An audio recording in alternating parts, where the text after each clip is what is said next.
ಮಹಾರಾಷ್ಟ್ರದಲ್ಲಿ ದಂಪತಿ ಮತ್ತು ಮಗ ಬೆಟ್ಟದಿಂದ ಬಿದ್ದು ಆತ್ಮಹತ್ಯೆ ಮಾಡಿಕೊಂಡಂತ ಪ್ರಕರಣಕ್ಕೆ ಸಂಬಂಧಪಟ್ಟಂತೆ ಟ್ವೀಟ್ನಲ್ಲಿ ಮರುಕ ವ್ಯಕ್ತಪಡಿಸಿದ್ದಾರೆ ರಾಜ್ಯಸಭಾ ಸದಸ್ಯ ಜಗ್ಗೇಶ್.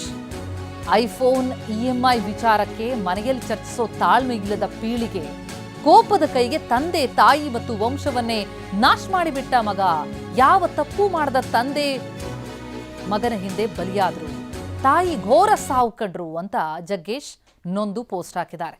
ಎಕ್ಸ್ ಖಾತೆಯಲ್ಲಿ ರಾಜ್ಯಸಭಾ ಸದಸ್ಯ ಜಗ್ಗೇಶ್ ಅವರ ಪೋಸ್ಟ್ ಇದು. ಮಹಾರಾಷ್ಟ್ರದಲ್ಲಿ ಆದಂಥ ಘಟನೆ ಇದು.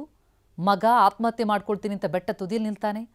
ಆತನನ್ನ ಮನವೊಲಿಸೋದಕ್ಕಿಂತೇಳಿ ತಂದೆ ತಾಯಿ ಬರ್ತಾರೆ. ಆದರೆ 3-4 ತಾಸುಗಳ ಕಾಲ ಆತನ ಮನವೊಲಿಕೆ ಪ್ರಯತ್ನ ನಡೆದರೂ ಕೂಡ ಆತ ಒಪ್ಪಲ್ಲ. ನಂತರ ಆತನನ್ನ ಹಿಡಿದು ಒಳಗಡೆ ಎಳ್ಕೊಬೇಕು ಅಂಥೇಳಿ ತಂದೆಯ ಹತ್ತಿರದಲ್ಲಿ ಹೋಗ್ತಾ ಇದ್ದಂಥ ಸಂದರ್ಭದಲ್ಲಿ ತಂದೆ ಮಗ ಇಬ್ಬರೂ ಕೂಡ ಬೆಟ್ಟದ ಮೇಲಿಂದ ಕೆಳಕ್ಕೆ ಬಿದ್ದು ಬಿಡ್ತಾರೆ.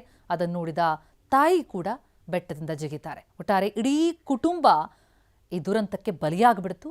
ಅದನ್ನೇ ಉಲ್ಲೇಖಿಸಿ ರಾಜ್ಯಸಭಾ ಸದಸ್ಯ ಜಗ್ಗೇಶ್ ಈ ಪ್ರಕರಣಕ್ಕೆ ಸಂಬಂಧಪಟ್ಟಂತೆ ನೋವಿನಿಂದ ಟ್ವೀಟ್ ಮಾಡಿದ್ದಾರೆ.